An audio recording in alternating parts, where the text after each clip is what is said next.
Publication private limited ने Good Times Concept Events द्वारा प्रस्तुत 16वें hospitality India annual international travel awards का आयोजन किया।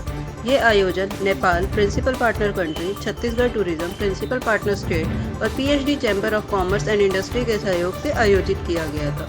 कार्यक्रम का आयोजन अशोक होटल बैंकेट हॉल नई दिल्ली में किया गया। मुझे तो बहुत अच्छा लग रहा है, बहुत आनंद लग रहा है। जो इतना बड़ा प्रोग्राम जो यहाँ हुआ, इसमें मुझे इनवाइट किया, मैं उनको एकदम धन्यवाद भी देना चाहता हूँ।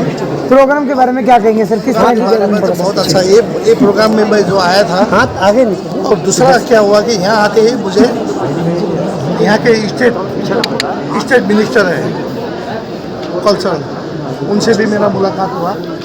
उसके बाद में एविएशन मिनिस्टर जी से भी मेरा मुलाकात हुआ।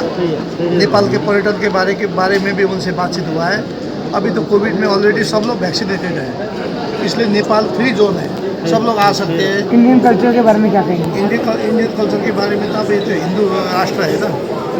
अब हमारा जो संविधान बना था, संविधान के समय में धर्मनिरपेक्षता था, लेकिन बहुत सारे लोग हिंदू धर्म मान रहे हैं।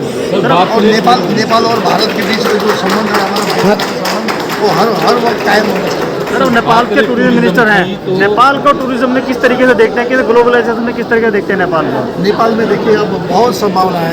नेपाल में हमारे सगरमाथा है, माउंट एवरेस्ट है, हिमालय है, ट्रैकिंग के लिए बहुत सारी जगह है। उसके बाद में पशुपतिनाथ, और बुद्ध का जन्म भी वही नेपाल में हुआ है 9 महीने में। अभी मैं स्पीच के समय भी मैंने बताया था। इस अवसर पर माननीय Shri Prem Bahadur Ali, minister for culture tourism aviation government of Nepal, Shri Vijay Goyal, माननीय संसद भाजपा राज्यसभा और पूर्व minister of state for youth affairs and sports government of India और श्री गंजी कमला वर्धन राव, IAS महानिदेशक पर्यटन सरकार भारत के अध्यक्ष और प्रबंध निदेशक भारत पर्यटन विकास निगम ITDC इस प्रतिष्ठित कार्यक्रम की अध्यक्षता कर रहे थे। मुझे ये कहना है, 15 साल से यहाँ आता हूँ और काले साहब का जो कार्यक्रम है वो बहुत उम्दा कार्यक्रम लेता है, शोकेसिंग है टूरिज़्म का, और जो हॉस्पिटैलिटी सेक्टर है, मैं मानता हूँ इससे बेहतर कहीं बहुत कम देखने को मिला है। जैसा ये करते हैं, जैसे काले साहब करते हैं, ऐसा बहुत कम देखने को मिलता है। और हालांकि मुझे आज मीडिया की वजह से कई जगह पर रहना ज़रूरी है, लेकिन तब भी मैंने कहा कि 15 साल का ये जो अटूट रिश्ता है उसमें कोई गैप नहीं आना चाहिए, इसलिए मैंने कहा। कल जी क्या कहना है, किस तरह का इस बार का इवेंट रहा है? पिछली बार से ज़्यादा सक्सेस दिखने को मिल रही है। जिस तरीके के हालात थे उस हिसाब से तो इवेंट हमारा बहुत अच्छा रहा। और सलमान जी मेरे पिता समान हैं और हमारे हर फंक्शन पे, और मेरे पिताजी के बहुत दोस्त भी रहे हैं और हमारे हर फंक्शन पे ही आते हैं। इनके आने से भी हमारे फंक्शन को 4 साल लगे। इस बार किन को चुन के आपने अवार्ड दिया गया है? बहुत अलग अलग कैटेगरी हमने उन लोगों को अलग कैटेगरी में दिया जिन्होंने खूब काम किया अपने फील्ड में और बहुत अच्छा काम किया है, और हमने उनको उनका मोरल हाई करने के लिए ये अवार्ड किए हैं। सर, इनसे और मैं इनको अवार्ड देता हूँ, इससे ऊपर और ऊंचा और कोई नहीं पहुँच सकता है, और ये आसमान छुए, ऐसी मेरी दुआ है। पुरस्कार कार्यक्रम में विभिन्न सांस्कृतिक कार्यक्रमों और नृत्य प्रदर्शन और ईवा इंडिया के अनुभवी मॉडल और आधिकारिक डिजाइनर रोजी अलूवालिया द्वारा फैशन वॉक के साथ मनोरंजन कार्यक्रम भी शामिल थे। इस पुरस्कार संध्या के लिए एंकर सिमरन आहूजा पूर्व miss India magnificent women icon थी, जिन्होंने भारत और अमेरिका में लगातार 14 बारी खिताब प्राप्त किए हैं।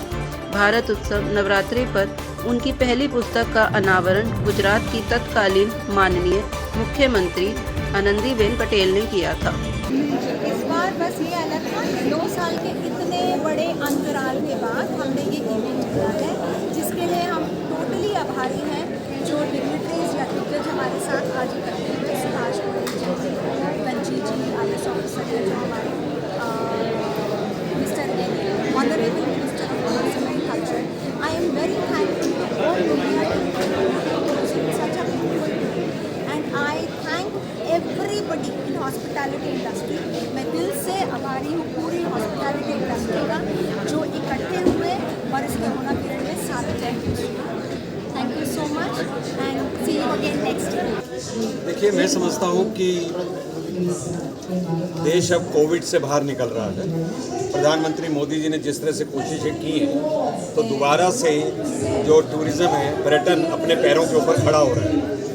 और सुनीत कालरा जिस तरीके से 16वां हॉस्पिटैलिटी अवार्ड शो करते हैं, मैं उसमें इसलिए आता हूँ कि मैं हेरिटेज से भी जुड़ा हुआ हूँ और टूरिज़्म से भी जुड़ा हुआ हूँ, क्योंकि मैं चांदनी चौक से हूँ और चांदनी चौक में हमने जो हवेली धर्मपुरा को रिस्टोर किया है, जिसको यूनेस्को अवार्ड मिला, तो मैं खुद इस सारी इंडस्ट्री का एक तरह से पार्ट हूँ और पर्यटन में मेरा विशेष ध्यान है और रुचि है और मैं समझता हूँ आने वाले समय के अंदर सरकार को पर्यटन पर और ज़्यादा ध्यान देना चाहिए।